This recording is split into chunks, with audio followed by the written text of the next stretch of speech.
Bismillahirrahmanirrahim. Assalamualaikum warahmatullahi wabarakatuh. Selamat pagi semuanya. Semoga kalian dalam kondisi sehat.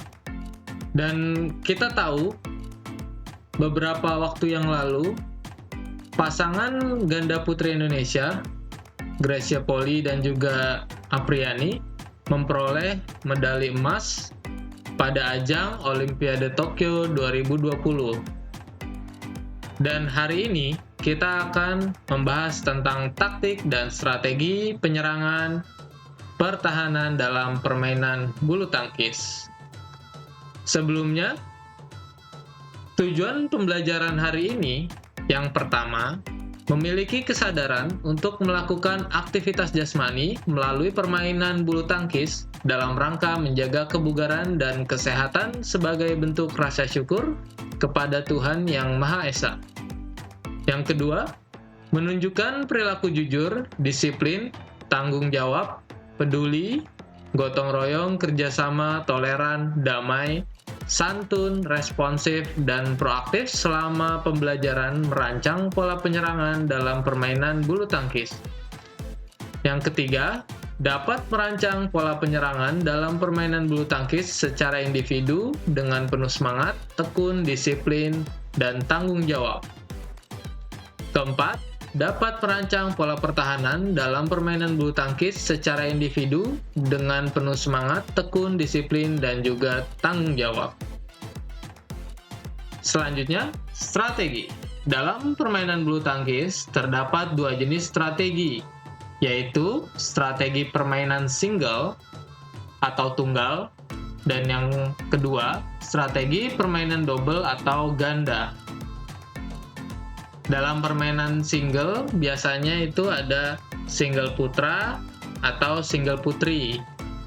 Sedangkan dalam permainan double, biasanya ada double putra atau double putri atau juga campuran, ya, putra dan putri. Yang pertama, strategi permainan single. Salah satu strategi yang dapat digunakan oleh permainan single pada saat servis, yaitu server harus melakukan servis dengan benar, mengirimkan servis ke posisi yang tepat yang sulit untuk dikembalikan oleh lawan. Servis di bulu tangkis umumnya menempatkan server dalam posisi bertahan, karena pada umumnya setelah melakukan servis, lawan akan memberikan serangan pertama dengan mengembalikan hasil servis, dan lawan atau penerima servis memiliki kesempatan lebih baik untuk mengontrol dan memenangkan rally. Maka, pada saat servis harus lebih waspada dan harus pintar menempatkan posisi shuttlecock. Ada tiga bentuk taktik dan strategi dalam bermain tunggal. Yang pertama, permainan berdasarkan kekuatan dan kecepatan. Permainan ini lebih mengutamakan pukulan yang cepat dan keras. Rata-rata shuttlecock yang dipukul dengan kekuatan ini jatuh ke bawah atau curam. Seorang pemain tunggal yang sudah terbiasa dengan teknik ini biasanya memiliki pukulan atau smash yang keras dan juga cepat. Dan kedua, ada permainan berdasarkan teknik dan tipuan. Untuk pemain yang menggunakan teknik ini, maka ia sudah benar-benar ahli dalam bermain bulu tangkis. Karena pemain ini lebih menggunakan tipuan kepada lawan dan menggunakan teknik untuk memenangkan suatu pertandingan. Yang dikedepankan dalam teknik ini adalah penguasaan teknik dan strategi yang baik dan benar. Dan ia juga sudah tahu bagaimana cara mengecoh lawan saat bermain di lapangan. Yang ketiga, permainan berdasarkan keuletan dan daya tahan atau stamina. Bentuk permainan ini mengutamakan pukulan rally yang didasarkan pada faktor keuletan dan daya tahan atau lebih mengutamakan pukulan panjang. Pada teknik ini, daya serang seorang pemain memang benar-benar kurang. Yang diutamakan pada teknik kali ini adalah gaya bertahan terhadap lawan secara defensif. Yang kedua, ada strategi permainan double. Yang pertama, taktik samping kiri dan kanan, atau side by side, atau juga teknik berdampingan. Menurut sistem ini, lapangan dibagi menjadi dua bagian yang sama besar. Setiap pemain menguasai setengah lebar lapangan dari depan sampai belakang. Biasanya sering dipakai ketika diserang. Kelemahannya yaitu apabila terdapat salah satu pemain yang memiliki kelemahan dalam bermain, maka pemain tersebut akan diserang secara terus-menerus. Oleh karena itu, apabila kejadian tersebut terjadi di lapangan, maka untuk pemain yang lebih kuat bisa membantu pemain tersebut karena posisi yang sejajar. Keuntungannya, yang pertama, daerah kekuasaan setiap pemain sudah terlihat jelas karena ada garis putih. Yang kedua, sistem side by side mempunyai formasi pertahanan yang baik. Ketika lawan hendak melakukan smash, sistem ini sukar untuk ditembus oleh lawan. Kekurangannya, lawan yang cerdas akan terus-menerus menyerang pemain yang lemah. Lalu, pemain tidak akan efektif dalam menyerang. Yang ketiga, pemain harus benar-benar menguasai lapangan dari belakang menuju ke depan net. Yang kedua, taktik depan dan belakang atau front and back.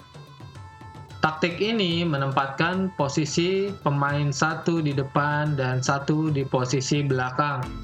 Pemain depan mempunyai tugas untuk mengambil kok yang berada di daerah dekat net, dan pemain belakang mengambil kok yang mengarah ke daerah belakang.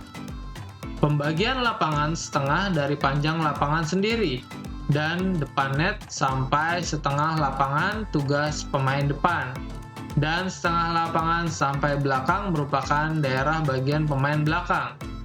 Pemain belakang dituntut memiliki stamina yang bagus. Sistem depan belakang biasanya digunakan oleh pemain ganda yang di antara mereka ada yang lebih kuat dan lemah. Pemain kuat biasanya disimpan di belakang untuk mengawasi pemain yang di depan, dan pemain yang berada di depan ialah pemain yang memiliki kekurangan dalam bermain bulu tangkis.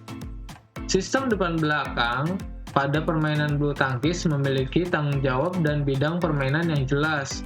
Mereka sudah tahu apa yang harus mereka lakukan. Kadangkala, pemain ganda bisa bertukar tempat dari yang depan menuju ke belakang, dan yang belakang juga bisa ke depan. Ada beberapa keuntungan yang didapatkan oleh pemain ganda dalam menggunakan sistem depan belakang.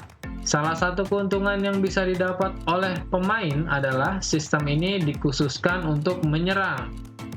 Sistem front and back juga bisa menyembunyikan kawan yang memiliki permainan lemah. Jadi, apabila kalian bermain dalam permainan ganda, lalu ada teman kalian yang masih lemah dalam permainan, maka sistem ini sangat cocok untuk kondisi tersebut. Lalu ada kelemahan menggunakan sistem depan belakang. Salah satu kelemahannya adalah lawan bisa menyerang terus-menerus pemain belakang lewat ke kiri dan ke kanan. Sedangkan pemain belakang belum tentu bisa melindungi daerah kiri dan kanan secara terus-menerus. Selanjutnya, taktik campuran atau kombinasi atau circulate. Taktik ini penggabungan antara taktik samping kiri atau kanan dan taktik depan atau belakang. Taktik ini lebih efektif digunakan saat bermain ganda. Saat mendapat serangan atau bertahan, maka taktik yang dipakai adalah taktik kanan dan kiri. Namun saat melakukan serangan, maka yang digunakan adalah taktik depan dan belakang. Jadi biasanya taktik campuran ini akan lebih efektif digunakan dalam sebuah pertandingan ganda. Setelah ini, saya akan memutarkan video pertandingan final ganda putri antara Indonesia versus China. dalam memperebutkan medali emas Olimpiade Tokyo 2020. Saat video diputar, kalian menganalisis pola penyerangan dan juga pertahanan tim ganda putri Indonesia. Dalam analisis pola penyerangan, ada beberapa teknik pukulan. Ada pukulan servis, drive, lob, smash, drop shot, netting, dan juga return smash. Return smash itu misalkan pukulan smash lawan dikembalikan oleh ganda putri Indonesia dengan pukulan smash lagi. Itu namanya return smash. Smash dibalas dengan smash. Ya, nanti kalian hitung jumlahnya, berapa kali ganda putri Indonesia melakukan servis di set pertama, drive di set pertama, lob berapa kali di set pertama, smash juga, dan selanjutnya sama. Nanti di set kedua berapa kali ganda putri Indonesia melakukan teknik pukulan tersebut juga. Lalu nanti kalian total, pukulan servis totalnya berapa, drive berapa, lob berapa, smash berapa, drop shot berapa, netting berapa, return smash berapa. Selanjutnya, kalian juga analisis pola pertahanannya, ya. Pola pertahanan ganda putri Indonesia pada final Olimpiade Tokyo 2020, apa yang digunakan? Misalkan di set pertama melakukan front and back, berapa kali melakukan front and back. Lalu di set kedua berapa kali melakukan front and back. Terus kalau misalkan di set pertama ada melakukan front and back dan juga side by side, berarti mereka kan menggunakan circulate ya, atau kombinasi. Jadi kalau set pertamanya front and back-nya misalkan 5 kali, terus di set pertama juga melakukan side by side-nya 10 kali gitu. Berarti nanti di circulate-nya kalian checklist aja ya. Di set pertama berarti menggunakan circulate, dan di set kedua menggunakan circulate atau enggak ya. Lalu nanti di total juga, berarti kan circulate kan berarti kalau ada circulate berarti front and back-nya ada berapa kali, side by side-nya berapa kali, nanti kalian total. Nanti di akhir ada kesimpulan. Kalian harus analisis pola penyerangannya, kalian tulis kesimpulannya apa aja yang digunakan dan menurut kalian bagaimana. Lalu pertahanannya juga kalian tulis di situ. Oke? Oke, itu aja untuk pembelajaran hari ini. Semoga kalian mengerjakan dengan baik dan bisa menganalisis dengan baik juga. Cukup sekian dari saya. Wassalamualaikum warahmatullahi wabarakatuh.